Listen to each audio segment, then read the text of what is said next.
My name is Wendy Logan, and I'm going to be presenting about domestic violence, trying to increase awareness about the subject. Here they are, intimate partners that have been victims of domestic violence. They're looking at you, probably thinking to themselves, how can I get out? What am I going to do? What about my children? Why doesn't anybody understand what I'm going through? Each woman represents a partnership. Unfortunately, it's a negative one because each one of them have been hit at least once. One woman affects all women.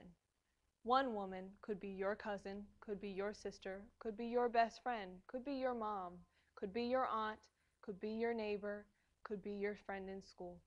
One woman demonstrates all women. Here are the facts.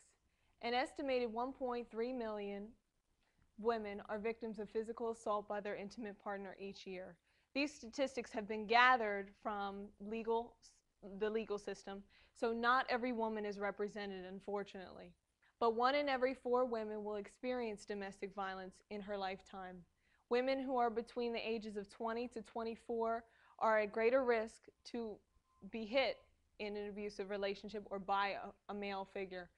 30% to 60% of perpetrators of intimate partner violence also abuse children in the household.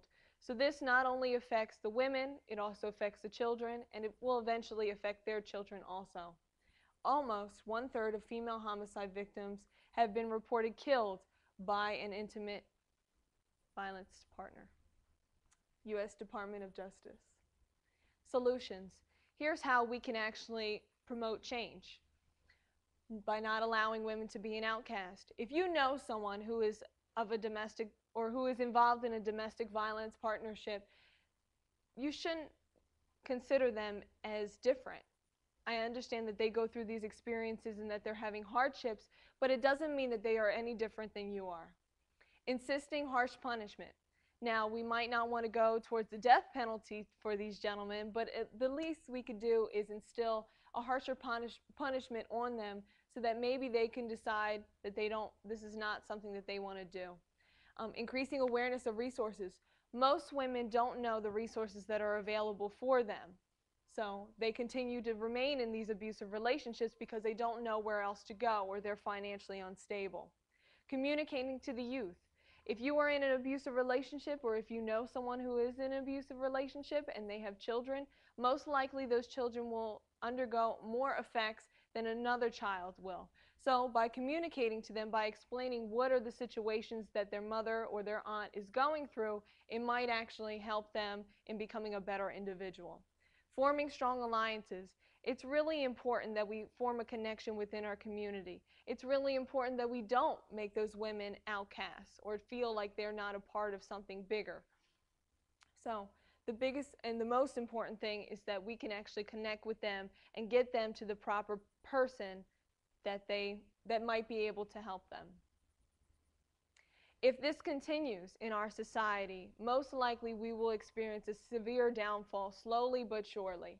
Violence will spread, more people will probably end up in jail, but children will no longer have their mothers. Now, you and I both know that a mother is extremely important in the upbringing of a child.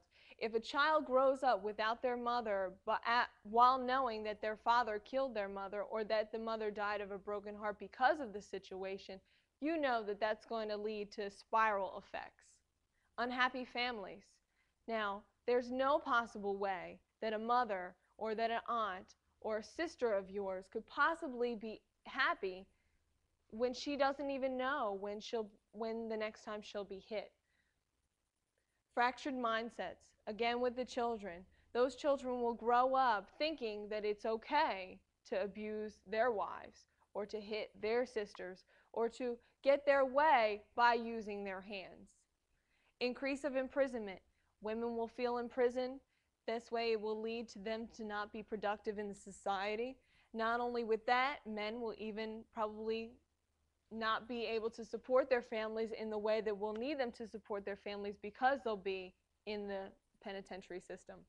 Lack of opportunity. Now, I know that if I was in an abusive relationship, I probably would have low self-esteem because of it. I probably would feel that I wouldn't want to date another individual because of knowing that he could probably abuse me also, just like the first gentleman can. So I probably won't feel like I can go out and follow my dreams and pursue my passion because I'll know that I'm no good to society because I wasn't so good to this one person.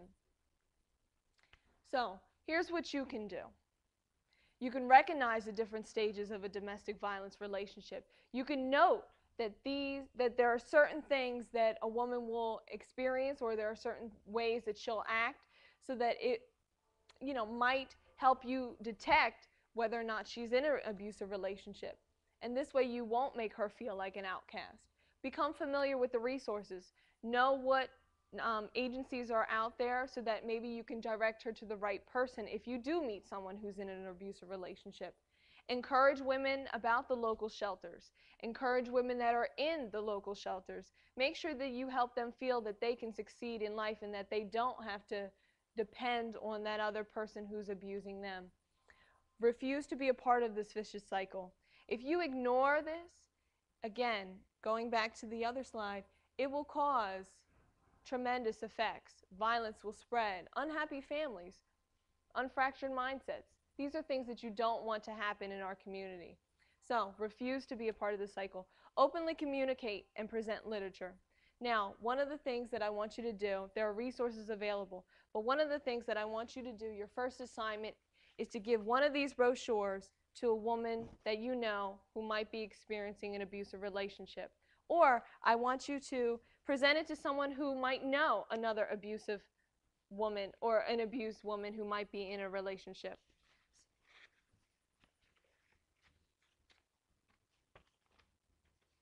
There are statistics in here, and there are resources that they can go to. And hopefully, you'll help me in making a positive change so that these women don't have to live in fear or suffer any longer, and their children can finally feel safe.